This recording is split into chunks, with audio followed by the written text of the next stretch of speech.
Only one made it? Okay. Well, I mean, okay. So we'll fix this one. I literally just had extra ones, so I thought, well, maybe this will slow them down a little bit. Morning. So I decided to try another underground base, and I'm going to call it the Snake. It goes down like a curve and then comes up again. And that building over there would be the second entry or exit. This is the Horde base part, the fighting cage, the part that bites. So let's go down. I have posts placed. I think this is 17 blocks down. I have 2 blade traps here.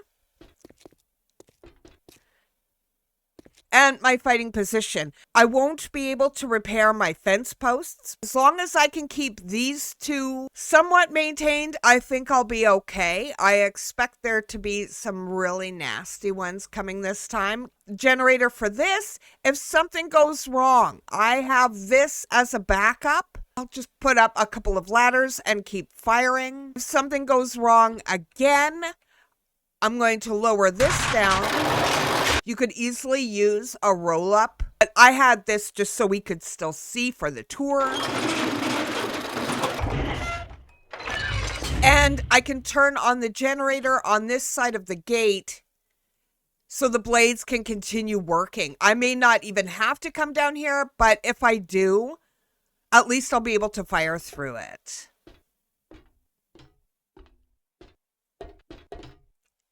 From here, I have more backup doors.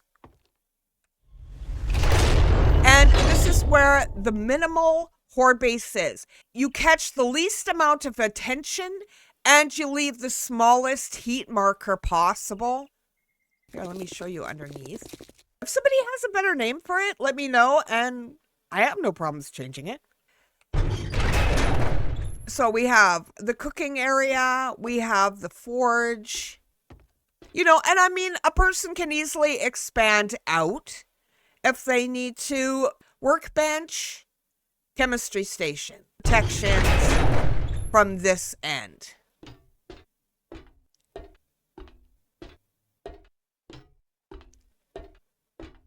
This was important because where the fighting cage is, there's 2 or 3 layers thick. I really don't think zombies will be able to break through, but I did that so a person could get more days out of it. So this is just a cage just to protect this entry because this is a living area. This is where a person would be the most of the time that they are at their Horde base.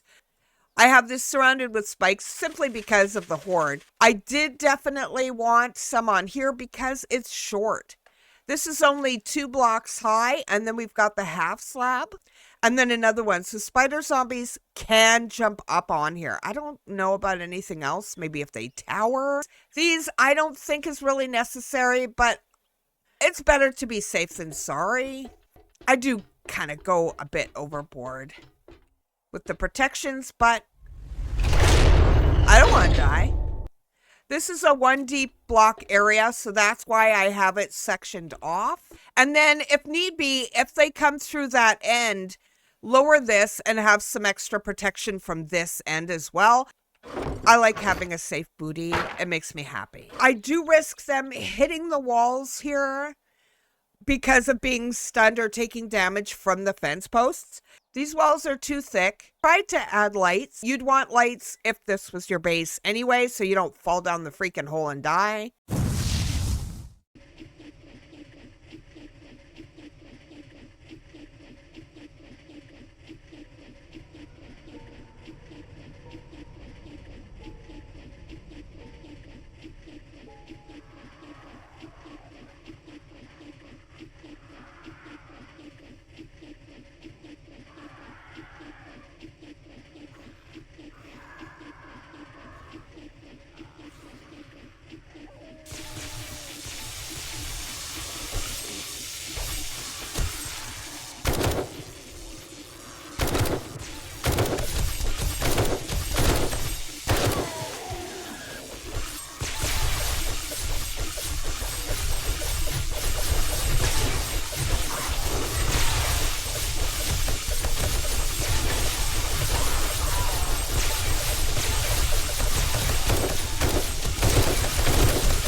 I'll eventually take my stuff over to my house. But let's check out the damage. That's the biggest thing. 42. This actually held up really freaking good, considering. Like, I really didn't have much chance to repair. These were rough. This is from the bullets. Okay, let's take a look. Look back. Ooh, another one. Okay, I want to check. Okay, so we have a little bit of a dig mark here, kind of pointless of them. A little bit here. Oh, maybe the animals. Because I noticed no animals came down. Baby marks here. We'll take a look over here and see what damage there was. Okay, so they tried to get to the door here, and then they would have had to do 2. Because it looks like they came back from there to here. A little bit of damage here. None on the inside. There's some here, but then they would have had to get through here and all the doors. Like, this is pointless. Really? So these lost power at some point. We lost one. I guess this one. Well, you know what? Like, it's safe. Very overwhelming. I think this stun baton wasn't bad. If it was melee only, that could have been really rough. So at least now I know, like, I survived. I would have needed antibiotics after. I was worried that a turret would damage the bars more than the zombies. Yeah, it was about 400, and then we lost some on the spikes for sure. And the blades. I was supposed to get 75% of the experience from the blade traps and from this, and I wasn't even paying attention to that. So I'll have to see if it actually worked. I had it in electrocutioner, calculated attacks, physician, and I went full out on engineering because I think this one was 75% XP from electrical trap kills. I wasn't sure if that was the blade traps or the electrical fence posts or both. I thought, well, either way, I'm covered. I had put points in run and gun, hoping it would help me with reloading. And in case I had to go on the run. Parkour, well, I pretty much almost always put it in parkour. Machine gunner, 3 in pain tolerance, and that might have actually made a huge difference. I only had a couple points in iron gut this time. 1 point I had extra, so I put it in heavy armor. Deadeye and penetrator. The penetrator really does seem to make a difference. I did more digging this time than otherwise, and I think that's because the animals couldn't get down. I heard the animals, and they just weren't dropping. If you're going to have an underground base, you have to go like my coffin base where they've got a runner. This runner was really freaking short for what I just faced. Not thrilled. That was a bit panicky. I'll live. I did live. But, I mean, wow. The stun baton actually came through with the CC, though. If you're going to have all your points maxed, I think the stun baton should give you that spark more often. Is the stun baton my favorite? Absolutely not. But did it come in handy here? Absolutely. And that was why I picked it. The tactical, I don't know. Maybe I should have put in a semi-auto or fully auto, but I was worried that I'd be repairing it too much. This is my second time I've ever tried anything underground. And so it's a good learning experience at the very least. Did this work? Yes. Did I lose my traps? Yes. Could I do this better next time? Yes. So there's definitely a time and a place for them. I just have to learn when that is. Until next time, Kat signing out.